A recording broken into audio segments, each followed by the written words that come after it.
Hello বন্ধুরা, আমাদের SD TV চ্যানেলে আপনাদের স্বাগতম।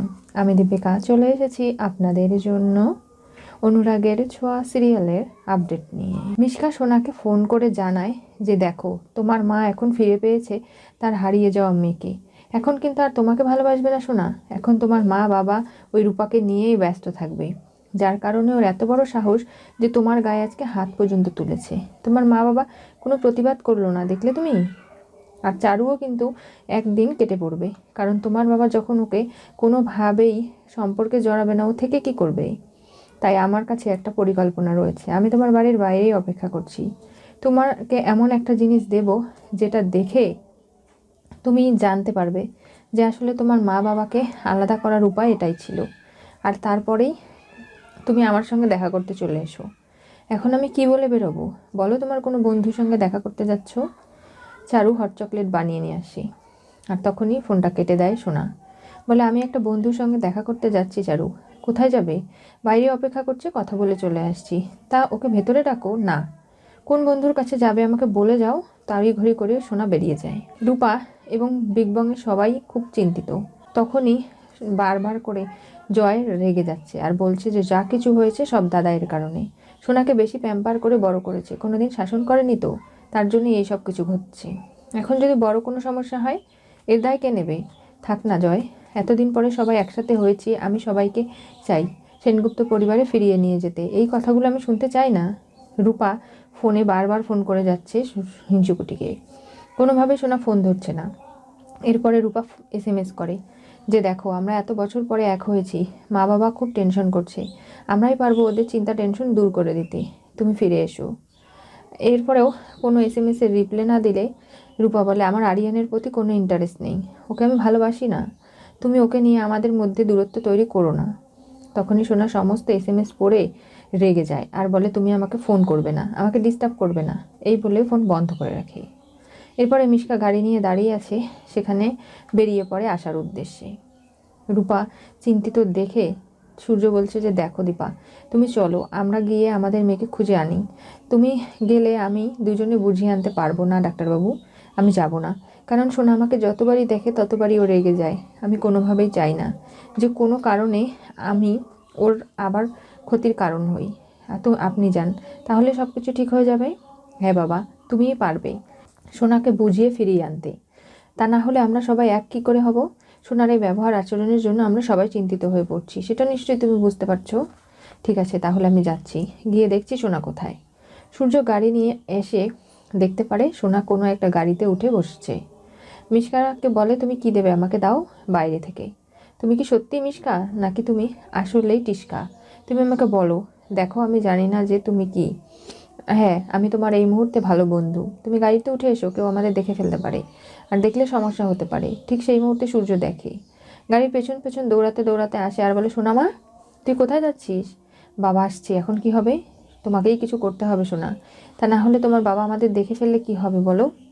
তখনই সোনা গাড়ি থেকে নেমে আসে আর বাবাকে বলে আমি আমার বন্ধুর বাড়ি যাচ্ছি, গাড়িতে কেউ নেই। বাবা, আমি এখন বড় হয়ে গেছি, তুমি কেন বুঝতে পারছো না? আমাকে সবসময় এরকম ফলো করা বন্ধ করো তুমি। শোনা, তুই এখনও অত বড় হয়ে যাসনি, বুঝতে পেরেছিস? চল আমার সাথে ফিরে। না, আমি যাব না। আমি যখন বলেছি আমি বন্ধুর বাড়ি যাব, সেখানেই যাব, তুমি আমাকে আটকাতে পারবে না। এই বলে সোনা দৌড়ে ছুটে এসে গাড়িতে মিশকার সঙ্গে উঠে পড়ে, গাড়িটা ছেড়ে দেয়। এরপরে সূর্য নিজের গাড়ি নিয়ে ফলো করতে শুরু করে যে আসলে সোনা কোনো বিপদে না পড়ে। এর আগেও বন্ধুদের সঙ্গে যাবে বলে অনেক বড় বিপদ থেকে দীপা বাঁচিয়েছে। হঠাৎ করেই সোনা দেখে বাবা ফলো করছে।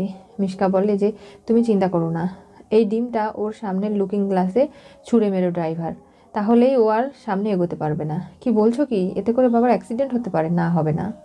আর দেখো, তুমি আমাকে কি দিতে চাও দাও, আমি গাড়ি থেকে এরপরে সামনেই নেমে যাচ্ছি, তুমি চলে যাও জোরে গাড়ি চালিয়ে, আর আমি বাবার সঙ্গে বাড়ি ফিরে যাব। কেন বুঝতে পারছো না? তখনই মিশকা বলে যে না, তোমার সঙ্গে আমার অনেক কথা আছে, এখনই তোমাকে সেই জিনিসটা দিয়ে দিলে তো চলবে না। এরপরে সূর্যর গাড়ি ফলো করতে ধরলে ডিমটা ছুঁড়ে মারে। সূর্য আর সামনে এগিয়ে যেতে পারে না। মিশকা গাড়িটা জোরে টান দিয়ে সোনাকে নিয়ে এগিয়ে যায়। আর সোনা বলে দাঁড়াও, গাড়িটা দাঁড় করছো না কেন? গাড়ির সমস্ত গ্লাস বন্ধ করে দাও ড্রাইভার, সব লক করে দাও। কেন? কারণ আমি তোমাকে যেখানে নিয়ে যাচ্ছি সোনা, সেখান থেকে তুমি কোনোদিনও ফিরে আসতে পারবে না, আর তোমাকে কোনোভাবেই কেউ রক্ষাও করতে পারবে না। তার মানে তুমি পচা আন্টি? তখনই সোনা বুঝতে পারে আর এদিকে মিশকা সোনাকে গাড়ি করে নিয়ে একটা পুরনো বদ্ধ ঘরে তালা বন্ধ করে রাখে, সেখানে নিজেও থাকে। আর সোনা পচা আন্টির সেই ছোটোবেলাকার রূপগুলো ভাবতে শুরু করে আর অনেক কষ্ট পায়, খারাপ লাগে আর চিৎকার করতে লাগে, বাবা আমাকে বাঁচাও, বাবা তুমি আমাকে ছেড়ে যেও না। কিন্তু কোনোভাবেই সূর্য তো কোনো ট্রেস পায় না। এরপরে সূর্য চলে যায় পুলিশ স্টেশনে, সেখানে গাড়ির নাম্বারটা নোট করেছিল সেটা পুলিশকে দিয়ে আসি।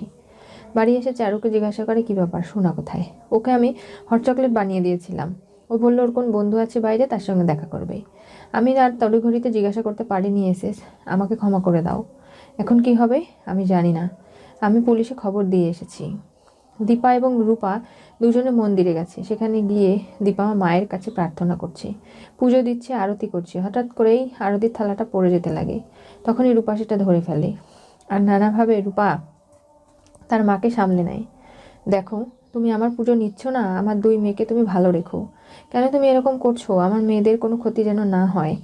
রূপা তুই ঠিক আছিস তো? মা আমি ঠিক আছি, দেখ আমাদের যেতে হবে, যেভাবেই হোক সোনাকে খুঁজতে হবে, ও বড় বিপদে আছে, আমার মনটা কেমন জানি করছে। এই বলে সোনাদের বাড়ির উদ্দেশ্যে চলে আসি। পুলিশ জানায় আপনি যে নাম্বারটা দিয়েছিলেন গাড়ির, সেটা কোনো সত্যি নয়, মিথ্যে, তার মানেই ফলস। ওখানেই সোনাকে নিয়ে যাওয়া হয়েছে, কোন দিকে সেটা আমরা ট্রেস করতে পারছি না, তবে হ্যাঁ আমরা চেষ্টা করছি, আপনারা চিন্তা করবেন না। দীপা এসে দেখতে পারে পুলিশ। সোনা কোথায়? পুলিশ কেন বাড়িতে? আমরা আমাদের মতো তদন্ত করছি, আপনি আপনার মতো একটু খুঁজে দেখুন। হ্যাঁ আমি ওর বন্ধু বান্ধব সবাইকে ফোন করেছি, কারো বাড়িতেই সোনা যায়নি। ঠিক আছে আমি দেখছি। কি হয়েছে কি ডাক্তারবাবু, সোনা বাড়িতে নেই? সোনা বলে চিৎকার চেঁচামেচি দীপা করতে শুরু করে, কিন্তু কোনোভাবেই সোনার কোনো সারা শব্দ নেই। কি করবে বুঝে উঠতে পারছে। তখনই সূর্য বলে সোনা বাড়িতে নেই, কোথায় গেছে জানি না, তবে আমি সোনাকে দেখলাম কোনো একটা গাড়ি করে উঠেই চলে যাচ্ছে। তারপরে আমি ওকে আটকানোর চেষ্টা করেছিলাম, কিন্তু ও গাড়ি থেকে নেমে আমার উপর রাগ দেখিয়ে আবারও চলে যায়। এরপরে ফলো করতে শুরু করি গাড়ি নিয়ে। তখনই ও আমার গাড়ির সামনে ডিম ছুঁড়ে মারে। কি? হ্যাঁ আমাকেই সোনাকে ফোন করতে হবে। তখনই রূপা মুখ খোলে আর বলে যে দেখো আমি এতদিন সত্যিটা বলতে পারিনি, আমি যে রূপা সেটা তোমাদের সামনে এসে বলবো সেই সাহসটা আমার ছিল না। পচা আন্টি তার আগেই আমার মায়ের উপর অ্যাটাক করেছিল, এমনকি আমারও ক্ষতি করার চেষ্টা করেছে, তাই কাউকে আমি কিচ্ছু বলতে পারিনি। মিশকা করেছে এইসব কিছু। বাবা তুমি যেভাবেই হোক আমার বোনকে তুমি ফিরিয়ে আনো, আমার বোন অনেক বড় বিপদে পড়েছে, মিশকায় ওকে নিয়ে গেছে, এর থেকে বড় সত্যি আর কিচ্ছু হতে পারে না। রূপা মা তুমি চিন্তা করো না, তোমার বোনকে আমরা ঠিক ফিরিয়ে আনবো। তখনই মিশকার ফোনে ফোন দিচ্ছে, ফোন আনরিচেবল। এরপরে সোনাকে ফোন দিচ্ছে, ফোন বন্ধ। ডাক্তারবাবু আপনি আবার চেষ্টা করুন, আমার সন্তানের কোনো ক্ষতি আমি মিশকাকে করতে দেবো না। আপনি তার থেকে ভালো আমি আর রূপা খুঁজতে বেরিয়ে পড়ি, আর আপনি আলাদা খুঁজুন, দেখুন ওকে কোথায় পাওয়া যায়। তখনই হঠাৎ সোনার ফোন বন্ধ।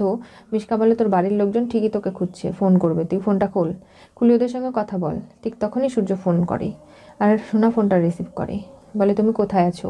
আমি আমার বন্ধুর বাড়িতে গ্রুপে স্টাডি করছি সোনা, আমরা এদিকে চিন্তা করে শেষ হয়ে যাচ্ছি, তোমাকে কষে এক চড় বসাবো। বলো কোন বন্ধু? সেই বন্ধুর নাম কি? বিদিতা।